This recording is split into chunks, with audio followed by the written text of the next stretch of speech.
Joined here today by Benito Lopez, here to fight soon at UFC Sacramento. Benito, thank you so much for joining me. How are you? Good, bro. How are you? Thanks so much for joining me, man. So you're fighting here in Sacramento. What are your thoughts on fighting so close to home?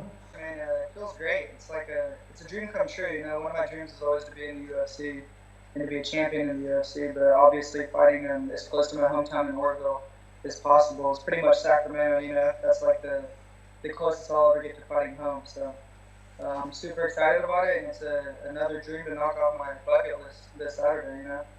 And I know you've been associated with Team Alpha Male in the past. Are you training with them for this camp? Yeah. Oh yeah, yeah. That's my team. That's my family. I've been there for like 3 or 4 years now, and it's my home, man. I love them. And I train there, and then 2 days a week I go and train at Combat Sports Academy with Karen Fitzgibbons and all those badass kickboxers out there. For sure. Why do you choose to do the multiple camps? Is it about maybe getting your stand-up in one place, maybe the wrestling in the other? Why do you choose to do that? Yeah, honestly, well, it's like no secret that Team Alpha Male obviously has some of the best jiu-jitsu and wrestling out there. Scrambles for the lower weight classes. They're known for it. So I wanted to go there because I knew I'm a striker predominantly, and people are always going to try to take me down and grapple. So I knew it would be good for me to be there, and work on all that. And the Muay Thai Combat Sports Academy, they're one of the best gyms in the world for straight Muay Thai kickboxing and just striking in general. So I feel like I'm getting the best of both worlds. I'm getting like the best grappling and wrestling and all of that at Team Alpha Male, and I'm getting the most high level technical striking over at Combat Sports Academy. So I'm getting the best of both worlds, and we're gonna see how it does this weekend. For sure, man. What's the attitude like at Team Alpha Male? Because you have a ton of guys fighting on the card. I talked to Josh Emmett recently. Uriah Faber making his big return. I assume the atmosphere it's got to be pretty fun currently. Yeah, dude, it's been a blast, man. I mean, honestly, it's always fun over there. We're like a family. We have fun. We're all really close, and we're also hungry, man. That's the thing on those mats. Like, everyone's always trying to win every round. You're not gonna get an easy round, even against our amateurs. Our lowest level amateurs are like, I feel like higher mid level pros that most other gyms are. Just like in general, they're really good. So the vibes have been good, and we're all going into this fight week excited and ready to hold it down for Sacramento and our team and all our fans out here. For sure. And Uriah Faber, like I mentioned, is making his big return coming out of retirement. Oh, what was your reaction when you saw that that was happening? Man, yeah, that's big. So he's fighting my rival, like my arch nemesis, bro. We were supposed to Yeah, fight a few different times. that's It right. kept falling through, but yeah, Ricky Simone. So Uriah coming out of retirement, like when the rumor first came about, I knew it was true. I knew he was training for it because he normally does like jujitsu and grappling and stuff. He started showing up in striking classes and wrestling and sparring. So I was like, oh, he's getting ready for something. Yeah. And that's another dream come true. I grew up in high school. Me and my friends would be in the weight room working out during PE. And we'd be talking about the Aldo Faber or Uriah, Mike Brown, all those great fights when he was the reigning WEC champ. And that's another dream come true, bro. I'm fighting on the undercard. I'm opening the card for Uriah. And it's surreal, and I'm super excited about it. It's a little weird. He's fighting my like rival, but it's cool, man. I think he's gonna beat Ricky up, and then hopefully I can fight him. I'm fighting Ricky's cousin Vince Morales, and maybe it'll be a family affair after I get him. They'll give me Simone. For sure. Did Uriah tell you guys behind the scenes that he planning a return, or did this come just as a surprise because he kind of announced it all at once? Bro, that's the thing. Like a lot of the stuff at big gyms like this, and including my Team Alpha Male, it's like you find out big news like that most of the time through the internet. Yeah. I've seen rumors and stuff like that, and I was like, damn, what? I didn't hear about this. So I see him every day. I train with him every day. He's like family. So I was like, bro, what's up? I was like, you really gonna do this? And he was like, he smiled at me, and he was like, we'll see. Oh So yeah. yeah, so he pretty much confirmed it. He was ready to fight. He's been getting the itch again. He wants to compete. He's been competing in grappling tournaments, doing really well in those. So I think it was just a matter of time. Him having a kid too, I'm sure is extra motivation for him to go out there, make some extra cash flow. I know you mentioned he's fighting your arch rival. Does that mean you're a big part of Uriah's camp, sort of helping him because you have prepared for this matchup before, or is everyone kind of focused on their own fight? We're all focused on our own fight. Like obviously, yeah, like we've game planned for Ricky before. And me and Uriah, we spar every Wednesday. We get rounds and we get work together, and we grapple and stuff like that. But I'm built differently. I fight way differently than Ricky, so it'd be hard for me to be mimic his short, stocky little compact like wrestler, boxer movement, you know.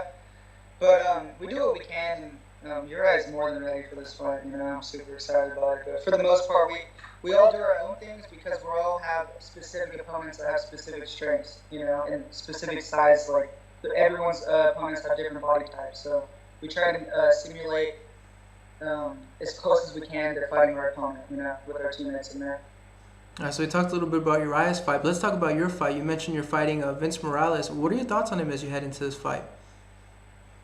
Yeah, man. It's a short notice fight. We just accepted the fight like a week or two ago. I was supposed to fight Martin Day, and I like this fight. Honestly, like if anything, I like this fight even more than Martin Day. And I feel like he's more like boxing heavy, boxing and wrestler, and just more basic boxing. You know, he's got some kicks here and there, but more so he's trying to land his jabs, his right hands. He'll do some good body work here and there. But I love the matchup. I feel like he's gonna strike with me at least for a little bit. He's probably gonna shoot on me at some point. You know, most people do, and I'll be ready for that, and I expect that. But I'm excited, man. Hopefully he keeps it on feet. We get to strike it out. You know. How do you like this matchup? Do you feel this is a matchup that favors more your game? Yeah, I love this matchup. Like, I think it does favor my game. He likes to box, you know. I've got like 5 inches or 4 inches of reach on him. I'm a few inches taller than him. And I feel like my Muay Thai and my, I'm just really versatile on the feet, you know. I can be southpaw, orthodox, and I have every tool in my toolbox on the feet, you know. So I think it's going to be a fun fight, and I'm excited. And so, in your last fight, unfortunately, you took your first professional loss. How do you look back on that whole experience? Honestly, like now that time has passed, like I was depressed for a little bit. I can't lie, you know. Taking my first loss, it was rough. I just remember like tapping and standing up, and I just remember seeing the camera, and like I felt everyone on the other side of that camera, like my hometown of Oroville, all my friends, family. I knew they were all with their families, cheering me on, and then they were just like, whoa, you know, like I felt the disappointment. I felt like I let a lot of people down. You know, it's part of the game. You know, people have to lose, but in a way, I feel like it was a blessing in disguise. I had to taste that defeat. I had to dig deep, you know, and go back to the drawing board. So now I'm focused on my whole MMA game as a whole. You know, I was really focused on striking and defensive grappling, defensive wrestling. Now I'm full, well-rounded mixed martial artist. Wherever the fight goes, I'll be fine. Whether it's on bottom, top, in the clinch, wherever we are, I'll be fine.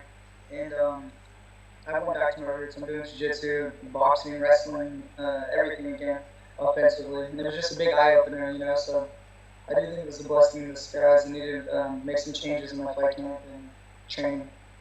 And did you take the loss the way you thought you would? I mean, some guys, you know, they take it really well. Some guys, they don't. They try to prepare for it. Did you take it the way you thought you would take your first loss? That's the thing. I've never pictured myself losing. Like, we're being 100% honest. Like, he was 13-0 with, like, all, like, 12 submissions or something like that. I was 9-0 at the time. There's not one time I pictured myself losing. Like, I didn't know how I would ever take a loss because it never was in my mind. And whenever, like, thoughts like that would get in my mind, I would meditate and block them out and replace them with good thoughts, you know? So I'm really big on the law of attraction and positive mindset and self-belief. So whenever any type of negative thoughts like that come up, I replace them with good thoughts. So honestly, I think I handled it pretty well, but I can't say that I ever pictured losing, and I never pictured myself losing and having to deal with that. So I think I did pretty well, but definitely don't plan on losing again, you know. Yeah, for sure, that makes a lot of sense. Does taking that first loss, does that change your mentality going into this fight? I assume you want to bounce back, you sort of want to make a statement. Does it change the way you think about it, or is it the same just like any other fight? Honestly, it's just like any other fight. I know that sounds crazy, but like even in my last fight, I thought I was gonna win. You know, I made a mistake. I didn't clear my arm before trying to roll through the guillotine, and he caught me. You know, I made one mistake. I've been put in that position 1,000 times now. If I were to get put in that position right now, by an idiot, I'm confident I'll get out. You know, you never know. He's slick, but I'm confident the fight will be different. You know, 9 times out of 10. But that's just my mindset and my self-belief. You know. Who knows, you know? I felt like he was getting a little tired, and I felt like if the fight would win another 2 minutes, you know, gained a lot of weight, didn't make weight. he might have got tired. Who knows? The fight would have went a completely different way had I cleared my arm and not made that mistake. But hats off to him, man. He made me pay for it, and he took me out. I haven't lost in 17 fights before that fight, So it was tough, but it's the same. I'm confident. I plan on going in there and putting on an exciting performance and finishing this guy. I don't feel like I have anything to prove really. Like I know in my heart I'm a real fighter, and I know in time that it's going to show. I know within the next few years, there's going to be wins and losses all through the division, but I'm confident that within the next few years, I'll be in the top 10. People will know that I'm here to stay and I'm a real fighter. So I don't have anything to prove to anyone because I know it's going to happen in my heart and soul. I just have to prove it to the world. For sure, man. And you've been in the UFC since, I believe, 2017. You were on the Contender Series and all that. I feel like you haven't been quite as active as I'm sure you'd like, so we didn't see you at all in 2018. What's sort of been the reason for that? Have you been battling injuries? Have you not been able to give fights? What's been going on? Yeah, definitely, man. I'm not. That's why this year I plan on having 3 or 4 fights. I want a quick turnaround. Hopefully get on the October card in San Francisco. I'm gonna try to get on there and then possibly one more fight after that if I'm healthy. The reason why I was out for so long is I fought in December of 2017 against Albert Morales, and with 1 second left in the fight, I tried to throw a Superman punch off the cage, and he was just out of range, and he broke my nose with like a left hook straight right, and shattered it in 3 places all the way across. So the UFC paid for me to get surgery because I couldn't breathe through it. It was all messed up. It was all smashed. So that was like a 6-month healing process, and I didn't want to come back too soon and get my nose broken or smashed again because I train with killers and they don't go easy in there, So I took my time with that, and then I had a comeback fight against Ricky Simone. Yeah. And 2 weeks out from the fight, I'm hitting mitts with my boxing coach, Coach Joey, and we're working a combination. I was doing like a 1-2 cool flying knee, just basic combo for me. I throw flying knees a million times a week, and just that one time I did it was my 3rd session, and I jumped really high and I landed completely on the side of my ankle, like completely like that. Landed down on it, and it smashed, and I couldn't walk, and it was swollen, and that took a while to heal. I went through a bunch of a series of unfortunate events, but everything happens for a reason, and it's God's plan, and I feel like my time will come. And how's the nose now? Are you able to breathe through it? I mean, we've heard from some fighters where they get it damaged and they can't breathe through it and they have to wait to get surgery until once they retire. How's the nose right now? Yeah, I can breathe through it. My sense of smell isn't as strong as it used to be. I gotta keep it real there. But I mean, if you can hear, oh yeah, the boy got pretty good airflow in the nostrils. Yeah. So, I'm doing all right. The doctor did a good job, and thank you to the UFC for having my back on that. For sure, man. Behind you, we see a poster of arguably the greatest of all time, Muhammad Ali. Why do you have this poster up, man? Well, what's the story behind that? Yeah, man. I honestly have a lot of fight posters like that. So the story behind this is Muhammad Ali. I've looked up to him since I was 12 years old. He started fighting when he was 12 years old. He lived on a street called Grand Avenue. I lived on a street called Grand Avenue. Oh yeah. I just looked up to him my whole life. I got my Muhammad Ali up there. Oh yeah. Down there, I like to. We got Ali in the bathroom right here. All these good quotes. I like to keep things in the house that inspire me, So every day I wake up and I see greatness, It just inspires me to chase greatness and be like these guys, For sure. While we're on the subject of boxers, I think this may be a bit of a silly question, but who is your favorite boxer of all time? Well, as you can see, I love Tyson and Ali, man. Every day I wake up and I see them, So I would have to say Muhammad Ali, and then I would probably have to say Tyson's definitely up there, but then either Julio Cesar Chavez, Mike Tyson, and then maybe Sugar Ray Leonard, some of those guys, I honestly study a lot more old school boxing fights than I do a lot of MMA fights nowadays. It's kind of weird, but I feel like the mentality was different back then. They were like, they were just real dogs, real fighters. You got to kill them to get them out of there. And I just respect that mentality. All right, let's end it here talking about your fight. What kind of fight are you expecting, and how do you see yourself getting the job done? Yeah, man. I just know one thing. There's one thing that I can guarantee, I can promise to you and all my fans, everyone watching. that when that first bell rings, I'm gonna get right in his face. I'm gonna start to touch him. I'm not like all these other fighters, or a lot of other fighters where the bell rings, they sit back and faint, and they're moving, and they're filling each other out, or this and that, or they're trying to get it to the ground, be safe. I'm definitely gonna go in there and get right in his face and start throwing down right away. I'm gonna get right in his face and throw a lot of volume and pressure.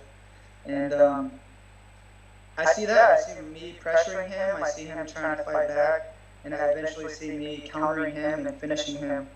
Whether it's on the feet or the ground, I don't mind. I really think I can finish him on the ground or on the feet. Whether it's a knockout, TKO, submission, or even a cut. I see myself getting finished. I think I will set it up on the feet, or if I take him down, I'll finish him down there as well. All right, man. We're looking forward to it. It's obvious it's going to be a great fight. Thank you so much for the time, man. I really appreciate it. Yeah, no problem, bro. Thank you. I appreciate you for having me on.